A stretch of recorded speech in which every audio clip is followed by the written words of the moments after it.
Assalamualaikum warahmatullahi wabarakatuh. Halo, ketemu lagi dengan saya, adik-adik mahasiswa. Hari ini kita akan kuliah melanjutkan pertemuan yang lalu ya. Khususnya yang terkait dengan ini adalah dua pertemuan terakhir. Bagaimana kita kemarin telah pelajari dua pertemuan terakhir ini kita membahas tentang landasan pendidikan kejuruan ditinjau dari sisi konseptual. Kemudian yang kemarin aspek ekonomis. Nah, sekarang kita akan melihat landasan pendidikan kejuruan dari sisi aspek yuridis. Yuridis itu maksudnya apa? Yuridis itu maksudnya aspek legalitas ya. Termasuk misalnya produk-produk hukum yang meliputi misalnya undang-undang, peraturan pemerintah, kemudian keputusan menteri, dan kebijakan-kebijakan lain yang relevan terkait dengan pendidikan kejuruan. Lalu apa sih tujuan pendidikan kejuruan perlu ditinjau dari aspek yuridis? Ya, tidak lain supaya penyelenggara pendidikan kejuruan itu memiliki landasan pijakan yang jelas, baik dari sisi input, proses, produknya, evaluasinya, itu ada landasan yang jelas ditinjau dari aspek legalitasnya.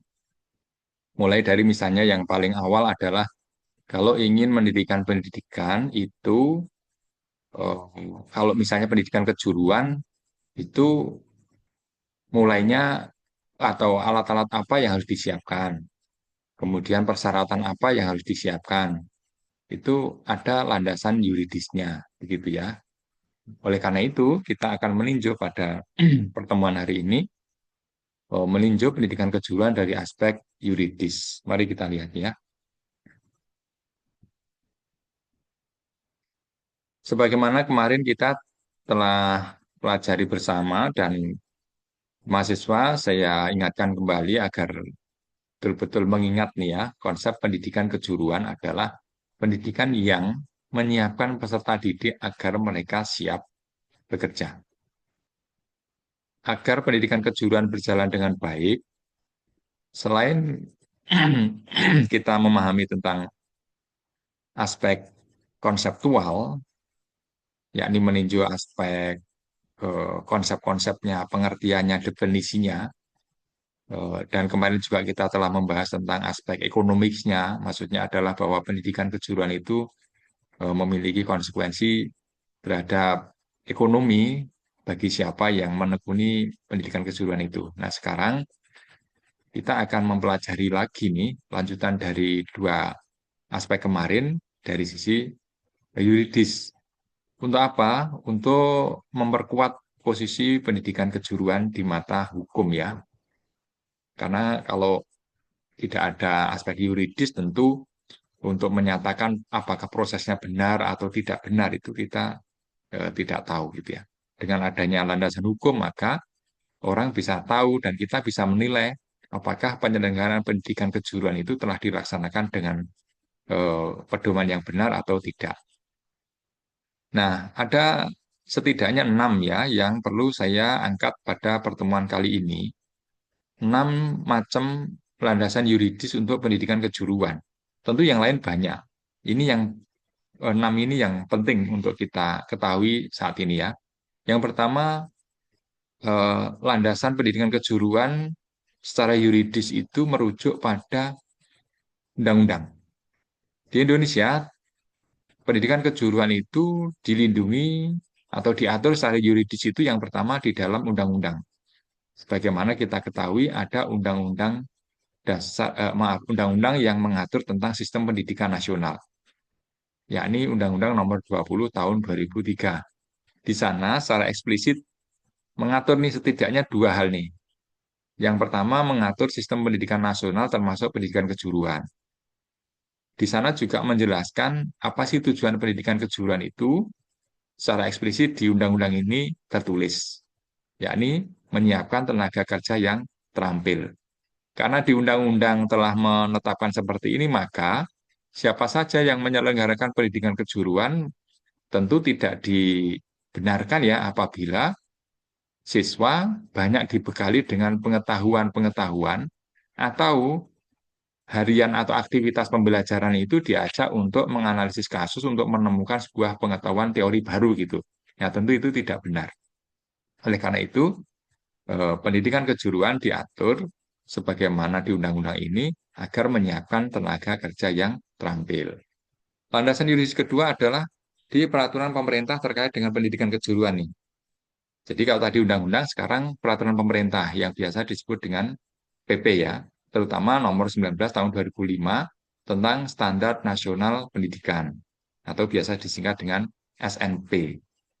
Di SNP itu, di Standar Nasional Pendidikan itu, kita akan melihat ya bagaimana kurikulumnya, apa sarana prasarananya, kemudian apa kualifikasi minimal dari guru atau dosen yang mengajar di bidang kejuruan, kemudian apakah guru-gurunya harus memiliki sertifikat kompetensi tambahan selain ijazah. Nah, itu diatur di dalam peraturan pemerintah ini, terutama di PP nomor 19 tahun 2005 tentang Standar Nasional Pendidikan.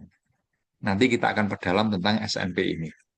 Yang ketiga adalah undang-undang lainnya yang terkait dengan ketenagakerjaan dan pelatihan kerja. Mengapa?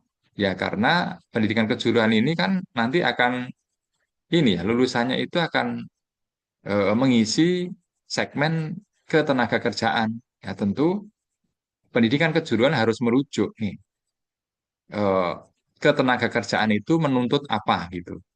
Nah ternyata di Undang-Undang Tenaga Kerjaan itu menuntut eh, apa ya eh, tenaga kerja yang produktif adalah tenaga kerja yang memiliki kompetensi yang relevan. Nah, oleh karena itu, apabila pendidikan kejuruan lulusannya nanti menjadi bagian tenaga kerja, maka di undang-undang ini menuntut ya setiap tenaga kerja harus memiliki kompetensi yang relevan dalam bidang kerjanya, gitu. Oleh karena itu, ini menjadi rujukan juga bagaimana menyelenggarakan pendidikan kejuruan secara yuridis. Ada lagi Impres nomor 9 tahun 2016 tentang revitalisasi SMK. Ini tentang apa? Ya, ini tentang instruksi Presiden ya. Presiden menginstruksikan kepada lembaga terkait, misalnya Menteri Tenaga Kerja, Menteri Pendidikan, kemudian Kepala Daerah, baik Gubernur maupun Bupati, agar ikut berkontribusi terhadap penyelenggaraan pendidikan kejuruan ya. Kalau misalnya di level provinsi itu agar gubernur itu memfokuskan sebagiannya program kerjanya itu untuk menguatkan SMK gitu ya. Untuk pendidikan tinggi agar menguatkan sekolah vokasi atau pendidikan yang berbasis profesi. Nah itu. Apa tujuannya agar pendidikan kejuruan ini baik di level menengah maupun di pendidikan tinggi, di level jenjang pendidikan tinggi itu lulusannya memenuhi syarat sebagai tenaga kerja yang terampil dan terdidik. Selain itu ada juga kebijakan Direktorat Jenderal Pendidikan SMK atau biasa disebut dengan DIP SMK. Mereka memiliki kebijakan berupa eh, pembalikan atau pengubahan rasio ya antara SMK dan SMA. Kalau dulu itu rasionya itu SMK SMA itu 30-70. Nah, di Direktorat PSMK ini membuat regulasi atau kebijakan tentang SMK SMA itu 70 dibanding 30. Oleh karena itu, sekarang apabila orang atau kelompok masyarakat tertentu mendirikan SMK, mengapa di apa ya mudah untuk disetujui atau apa ya masih diberikan kemungkinan untuk disetujui pendiriannya? Ya karena memang ada landasan yuridis dari Direktorat PSMK agar Indonesia ini memiliki rasio antara SMK dan SMA itu 70 dan 30. Dan peraturan-peraturan yang lain yang relevan masih banyak ya. Yang kali ini saya skip sampai di sini aja. Nah, sekarang kita akan perdalam nih. Misalnya nih, tadi sudah saya sebut ya, landasan yuridis pertama adalah Undang-Undang Sisdiknas. Terutama di pasal 15 tentang jenis pendidikan. Nah, adik-adik, sekarang kita jadi tahu nih di undang-undang ini ada pasal yang membahas tentang jenis pendidikan itu apa saja. Nah, ternyata di sana tertulis Jenis pendidikan itu meliputi pendidikan umum, pendidikan kejuruan, kemudian akademi, kemudian pendidikan profesi, vokasi, keagamaan, dan pendidikan khusus. Nah, nanti lebih lengkap ya, masing-masing ini coba dibaca di undang-undang ini. Kita jadi tahu nih, pendidikan umum itu apa, pendidikan akademi itu apa, pendidikan profesi, vokasi itu apa. Di sana ada ya, nanti dibaca ya. Nah, yang ingin saya angkat di sini adalah, lalu pendidikan kejuruan itu apa? Gitu ya. Nah, ini eksplisit tertulis ya. Pendidikan kejuruan adalah pendidikan menengah yang mempersiapkan peserta didik terutama untuk bekerja dalam bidang tertentu gitu. Nah, ya kan? Ini landasan yuridis kita.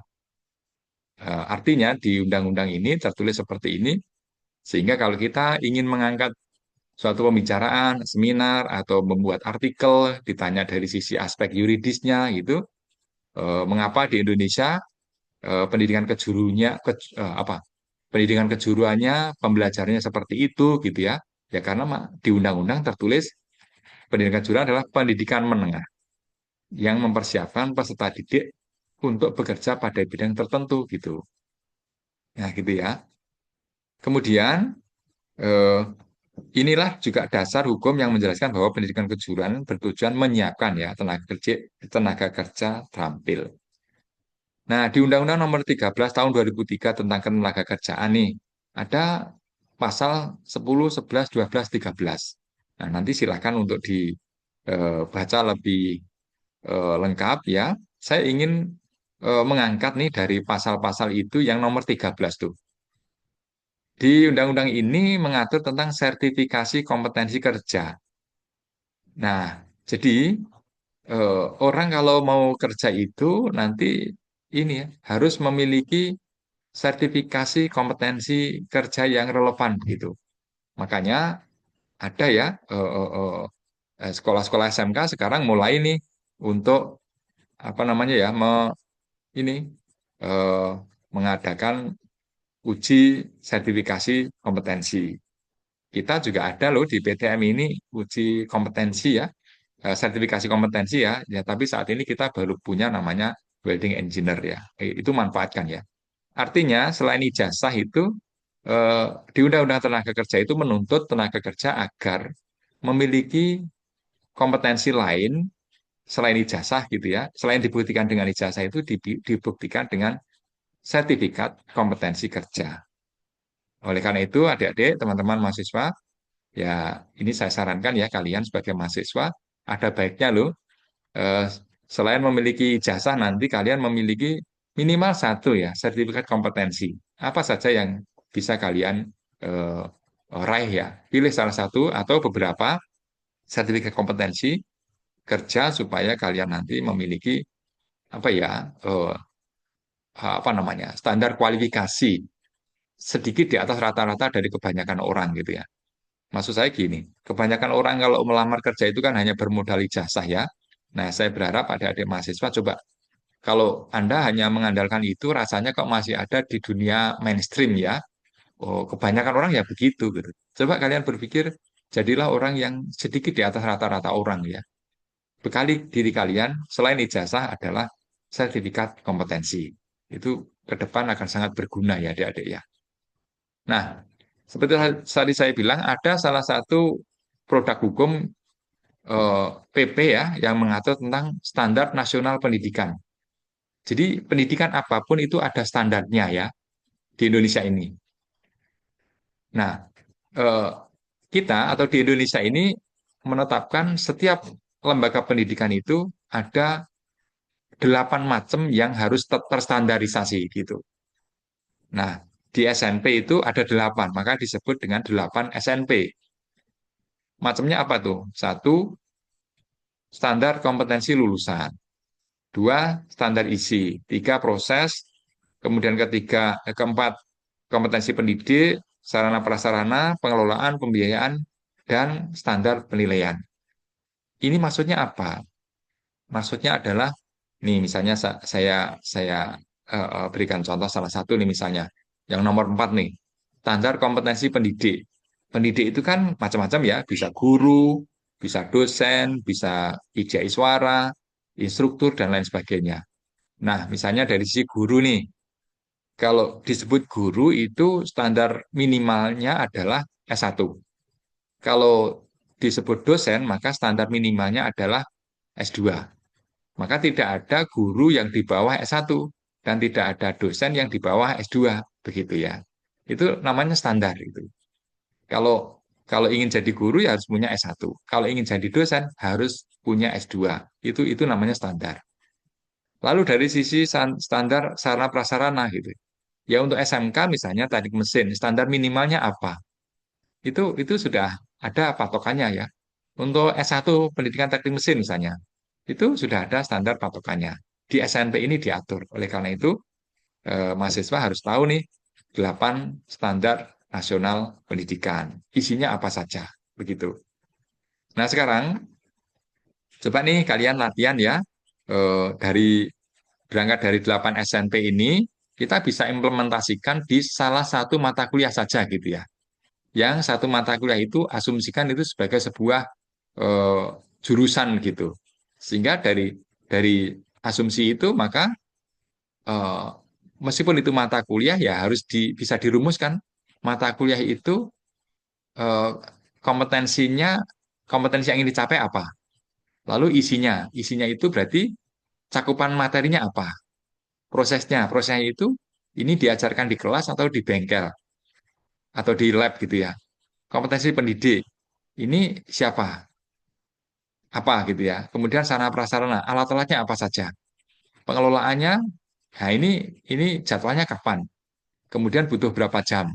Nah itu maksudnya ya. Oleh karena itu coba Anda diminta untuk membuat proyek perencanaan pendidikan kejuruan yang meliputi 8 standar di atas dengan deskripsi tugas seperti ini.